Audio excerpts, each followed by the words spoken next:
Keezhattoor വയലിലൂടെയുള്ള bypass അലൈൻമെന്റിൽ മാറ്റമില്ല. ഇതുമായി ബന്ധപ്പെട്ട് അന്തിമ വിജ്ഞാപനം കേന്ദ്ര സർക്കാർ ഇറക്കി. വിജ്ഞാപനം മരവിപ്പിക്കുമെന്ന് പ്രദേശവാസികൾക്ക് ബിജെപി നേരത്തെ വാക്ക് നൽകിയിരുന്നു.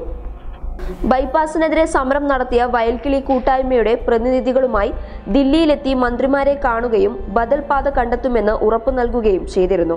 എന്നാൽ എല്ലാ വാക്കുകളും പാഴായിരിക്കുകയാണ്. തുടർ നടപടി ചർച്ച ചെയ്യാൻ ചൊവ്വാഴ്ച വയൽക്കിളി യോഗം ചേരുന്നുണ്ട്. ജനുവരി 11 മുൻപായി രേഖകളുമായി ഉടമകൾ ഹാജരാകണം എന്നാണ് കേന്ദ്ര സർക്കാർ നിർദ്ദേശം. ബദൽ പാത പരിഗണിക്കുന്ന നടപടികൾ നേരത്തെ തുടങ്ങിയിരുന്നു. വയലും തണ്ണീർത്തടങ്ങളും ഒഴിവാക്കി പുതിയ അലൈൻമെന്റ് വേണമെന്നാണ് വയൽക്കിളി സമരക്കാർ ആവശ്യപ്പെട്ടിരുന്നത്. ബിജെപി സമരത്തെ പിന്തുണച്ചിരുന്നു. തുടർന്ന് കേന്ദ്ര സർക്കാർ കീഴാറ്റൂരിൽ ബദൽ പാതയുടെ സാധ്യത പരിശോധിക്കുന്നതിന് സാങ്കേതിക സമിതിയെ നിയോഗിക്കാൻ തീരുമാനിച്ചു.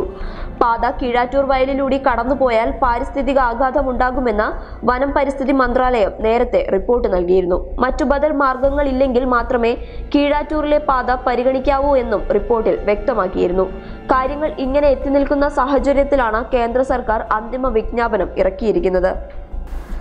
ബൈപ്പാസ് നിർമ്മാണവുമായി ബന്ധപ്പെട്ട് 3D നോട്ടിഫിക്കേഷൻ പുറത്തിറക്കിയ സമയത്ത് വയൽക്കിളി സമര നേതാക്കൾ ഡൽഹിയിലെത്തി കേന്ദ്രമന്ത്രി നിതിൻ ഗഡ്കരിയെ കണ്ടിരുന്നു. 3D നോട്ടിഫിക്കേഷൻ മരവിപ്പിക്കുമെന്ന് അന്ന് കേന്ദ്രമന്ത്രി ഉറപ്പു നൽകിയിരുന്നു. News desk public Kerala.